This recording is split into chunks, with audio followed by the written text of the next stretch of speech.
नमस्कार दोस्तों, स्वागत है आप सभी का हमारे यूट्यूब चैनल रत्नाकर क्लासेस में। तो जैसा कि पिछले चैप्टर में हमने पढ़ा, मतलब पिछले लेक्चर में हमने इसके काफ़ी समय पहले अपलोड किया था। तो इसमें हमने पढ़ा था पीएच के बारे में पढ़ा था और पीएच हमने लगभग कंप्लीट कर लिए थे। तो आज हम देखें लवण के बारे में। तो लवण के बारे में देखिए, हमें जानना क्या है। तो जो लवण होते हैं वो होते क्या हैं, सबसे पहले तो ये जानेंगे। तो लवण हमने पीछे रिएक्शन बताई है, लवण बनते कैसे हैं। तो लवण अम्ल और क्षार की क्रिया से बनते हैं। तो अम्ल और क्षार की क्रिया आपको पीछे बताई है हमने। अम्ल और क्षार जब परस्पर क्रिया करते तो लवण बनता है और जल बनता है। यहाँ पर सॉरी, ये लवण नहीं आएगा, क्षार आएगा। अम्ल और क्षार की क्रिया से लवण बनते हैं। अब जानते हैं कि लवण का जो पीएच होता है वो क्या होता है। फिर कुछ कंपाउंड है, यौगिक है, उनके बारे में हम जानेंगे। ठीक है, अब हम डायरेक्ट एनसीईआरटी बुक से ही पढ़ेंगे। तो देखिएगा, सबसे पहले हम जानते हैं लवण का पीएच क्या होता है। तो पीएच के लिए देखिए कुछ पॉइंट आपको डायरेक्ट बता देते और आपको इसी तरीके से नोट्स बनाना।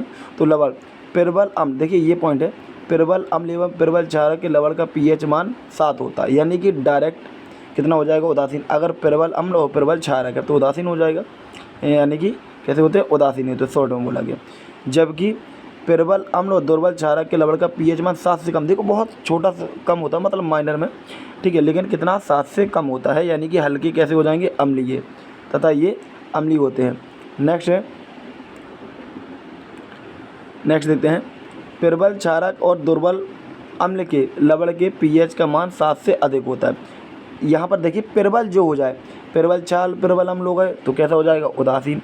प्रबल अम्ल है तो जो प्रबल अम्ल और दुर्बल क्षारक है तो इससे बना कैसे हो जाएगा, अम्लीय हो जाएगा। और प्रबल क्षारक और दुर्बल अम्ल है तो कैसा हो जाएगा, पीएच 7 से अधिक हो जाएगा। यानी कैसे हो जाएगा, क्षारीय। इस तरीके से क्वेश्चन पूछ सकते हैं। तो ये तो हो गया हमारे, मतलब डायरेक्ट इतना ही दिया है केवल पीएच के लवण के बारे में। तो हम लोग जितना बुक में उसी हिसाब से पढ़ेंगे। अब हम देखते हैं कुछ इम्पोर्टेंट कंपाउंड के बारे में, यानी कि कुछ यौगिक जो होते हैं। अब जैसे यहाँ पर लिखा साधारण नमक से रसायन, तो जो NaCl होता है उसके बारे में हम लोग जानते हैं। NaCl क्या है और जो भी इंपॉर्टेंट पॉइंट है उसके देखते हैं। तो देखिए लिखा है, तो साधारण बनाते कहते हैं हाइड्रोक्लोरिक अम्ल और सोडियम हाइड्रोक्साइड के विलयन से। तो देखिए हाइड्रोक्लोरिक अम्ल क्या था, HCl प्लस NaOH। तो रिएक्शन आपकी क्या बनती थी, अगर इसको हम आगे बनाएं इस तरीके से, इसके आगे कर देते हम तो क्या बनाते थे, NaCl प्लस H2O। ठीक है, तो ये हमारा क्या बन जाता था, NaCl, यानी कि नमक बन जाता था। तो अब देखेंगे हम, तो ये तो बता दिया उसने बनता कैसा, अभिक्रिया से उत्पन्न लवण को सोडियम क्लोराइड कहते हैं। तो ये क्या है, सोडियम क्लोराइड क्या है, हाइड्रोक्लोरिक अम्ल और सोडियम हाइड्रोक्साइड की विलयन की अभिक्रिया से किसको क्या बनता है, ये हो जाता है। ठीक है, और ये कैसा है, उदासीन लवण, ये देखना है बस हमें, उदासीन लवण हो जाएगा। इसके बाद देखिए कुछ समुद्री जल में, देखिए कुछ इंपॉर्टेंट पॉइंट ऐसा है कि समुद्री जल में कई प्रकार के लवण घुले होते हैं। ठीक है, इन लवणों में सोडियम क्लोराइड को पृथक किया जाता है। समुद्री कई प्रकार के होते हैं। ठीक है, और देखिए यहाँ पर देखेंगे व्यतीत, ये खनिज नमक कहते हैं। ठीक है, थोड़ा सा चलो, इसमें फ़िलहाल कुछ खास दिया नहीं है यहाँ पर। अच्छा, ये दिया है क्रिस्टल में अपद्रव्यों के कारण, यानी कि जो अशुद्धियाँ होती हैं उस वजह से भूरे रंग के होते हैं और इसको क्या बोलते हैं, हम खनिज नमक बोलते हैं। तो जो भूरा रंग होता है वो अशुद्धियों की वजह से होता है। बस इतना इंपॉर्टेंट पॉइंट था इसमें। अब हम देखेंगे आगे। तो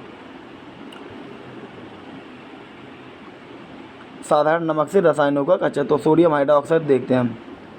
तो देखिए सोडियम हाइड्रोक्साइड क्या है, तो सोडियम क्लोराइड के जलीय विलयन की, सोडियम क्लोराइड के जलीय विलयन में क्या विद्युत धारा प्रवाहित करने से ये वियोजित हो गया है और सोडियम हाइड्रोक्साइड उत्पन्न करता है।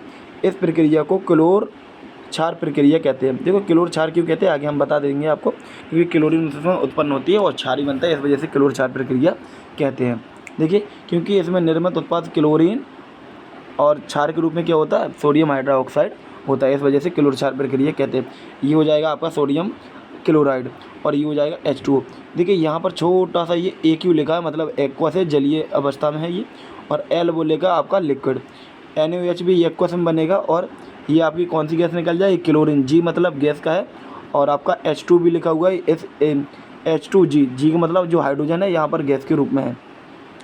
इसके बाद देखिए यहाँ पर थोड़ा प्रोसेस बताया है कि बनता कैसे है ये। तो देखिए क्लोरीन गैस एनोड पर और हाइड्रोजन गैस कैथोड पर मुक्त होती है। तो कभी पूछा जाए जब विद्युत अपघटन करोगे तो क्लोरीन गैस एनोड पर मिलेगी और हाइड्रोजन गैस कैथोड पर सोडियम हाइड्रोक्साइड विलयन का भी निर्माण होता है। ठीक है, किसका? कैथोड पर सोडियम हाइड्रोक्साइड विलयन का निर्माण होता है। इस प्रक्रिया में उत्पन्न हुए तीनों उत्पाद उपयोगी है। ठीक है, देखिए होता क्या है कि इस तरीके से एक ये सेल होता है, मतलब बर्तन होता है, उसमें कराई जाती है अभिक्रिया। इसमें क्या रहता है? ये रहता है हमारा क्या, यहाँ पर एनोड, यहाँ पर कैथोड लगा हो जाएगा। तो एनोड पर क्या मिलता है हमारा? एनोड पर मिलेगी क्लोरीन और कैथोड पर क्या मिलेगा हमारा? हाइड्रोजन गैस और NaOH। देखिए यहाँ पर लिखा है, यहाँ पे क्या मिल जाए? यहाँ से NaOH हम लोग निकाल लेते हैं और यहाँ से क्या निकाल लेते हैं? क्लोरीन। यहाँ से हम नमक को प्रवाहित करेंगे। ठीक है, और इसमें क्या विद्युत प्रवाहित कर देंगे। जैसे ही विद्युत प्रवाहित करेंगे तो रिएक्शन होगी, रिएक्शन से क्या, और यहाँ पर क्या बनता है? यहाँ पर हाइड्रोजन गैस बनेगी तो यहाँ से निकाल लेंगे और NaOH बनेगा तो यहाँ से, और क्लोरीन गैस बनेगी तो यहाँ से हम निकाल लेंगे। ठीक है, अब देखो क्लोरीन गैस का यहाँ पर जो शॉर्ट में लिखा हुआ उपयोग लिखा हुआ है क्लोरीन गैस के, जल की स्वच्छता में स्विमिंग पूल, PVC, रोगाणुनाशक CFC, मतलब ये इसका उपयोग। PVC वगैरह ये आपका बहुलक है, उसमें इसका इस्तेमाल किया जाता है। ठीक है, तो ये तो हो गया हमारा किसका। इसके बाद NaOH का उपयोग यहाँ पर लिखे हैं। तो धातुओं से ग्रीस हटाने के लिए, साबुन तथा अपमार्जक कागज़ कृत्रिम बनाने के लिए, मतलब ये इसका उपयोग किया जाता है। आगे भी इसके उपयोग दिए गए हैं, तो आगे भी हम देख लेंगे। फिलहाल यही हमारा इतना रहेगा इस टॉपिक में। ठीक है, तो अब आगे देखते हैं क्या है हमारे इस लेसन में। अब देखिए व्यंजक चूर्ण के बारे में दिया गया, तो काफ़ी इंपॉर्टेंट है और बहुत कम दिया गया। इस वजह से NCERT में ही पढ़ ले। अगर प्राइवेट पब्लिकेशन में पढ़ेंगे तो रिएक्शन वगैरह काफ़ी दी रहती है, मतलब रिएक्शन तो हमारे इसी से ही पूछा जाएगा। जो भी क्वेश्चन आएगा तो डायरेक्ट इसी से हम आपको पढ़ा देते हैं।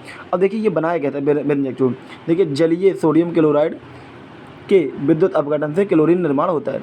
जलीय सोडियम क्लोराइड होगा, ठीक है, उससे क्या हो जाएगा? क्लोरीन निर्माण होता है इस क्लोरीन गैस का।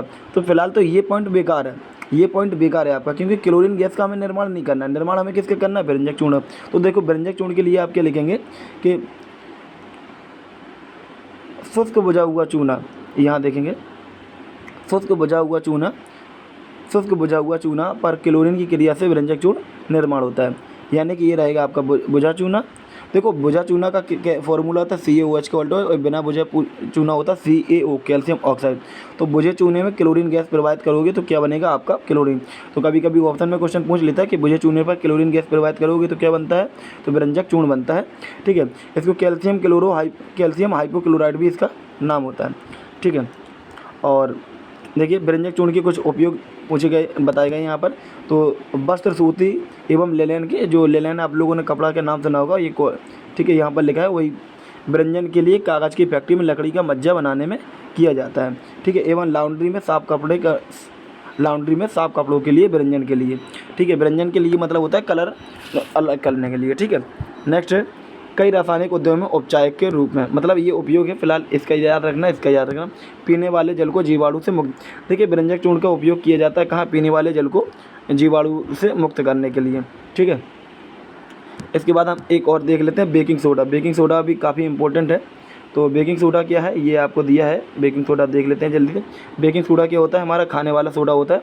तो आमतौर पर बेकिंग सोडा का उपयोग रसोई घर में स्वादिष्ट पकौड़े आदि बनाने के लिए किया जाता है। कभी कभी इसका उपयोग शीघ्रता से खाना पकाने के लिए भी किया जाता है। तो शीघ्रता से खाना पकाने के लिए किसका उपयोग किया जाता है? बेकिंग सोडा का फॉर्मूला क्या होता है? Sodium bicarbonate. ठीक है, इस यौगिक का रासायनिक नाम सोडियम हाइड्रोजन कार्बोनेट होता है। इसको बनाने में सोडियम क्लोराइड का उपयोग एक मूल पदार्थ के रूप में किया जाता है। देखिए ये हमारा सोडियम क्लोराइड। ठीक है, यहाँ पर Cl में L जो है कैपिटल लगा दिया है, आप स्मॉल कर लेना।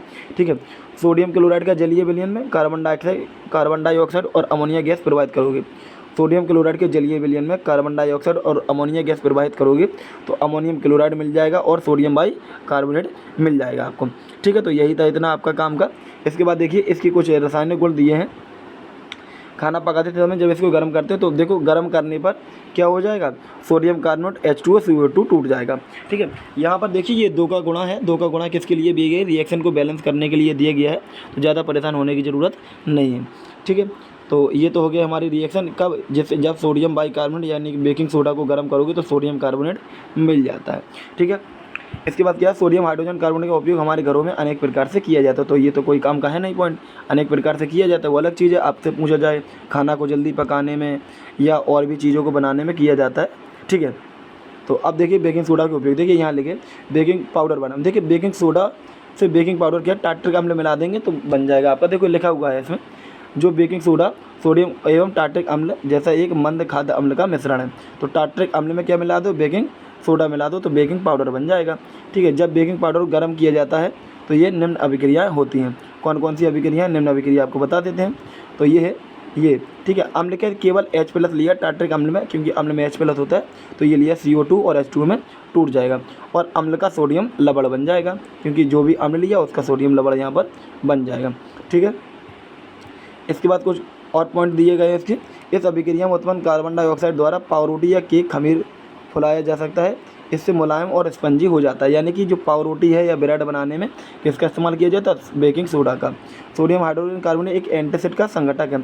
एंटासिड का मतलब होता है जो डाइजिन सिरप वगैरह होते हैं ना, उसका क्षारीय होने के कारण या पेट की अम्लता को उदासीन करके राहत पहुंचाता है। राहत का मतलब होता है रिलीफ दे देता है। यानी कि आप लोगों ने जब देखा होगा कि जब पेट में एसिडिटी वगैरह बनती है तो क्या दिया जाता है, एंटासिड दिया जाता है। ठीक है, इसका उपयोग सोडा अम्ल अग्निशामक में भी किया जाता है। ठीक है, अब अगले लेक्चर में हम कंप्लीट करेंगे धावन सोडा को और भी इससे बने। ठीक है, तो मिलते हैं अगले लेक्चर में। जब तक वीडियो देखते रहिए। वीडियो देखने के लिए धन्यवाद।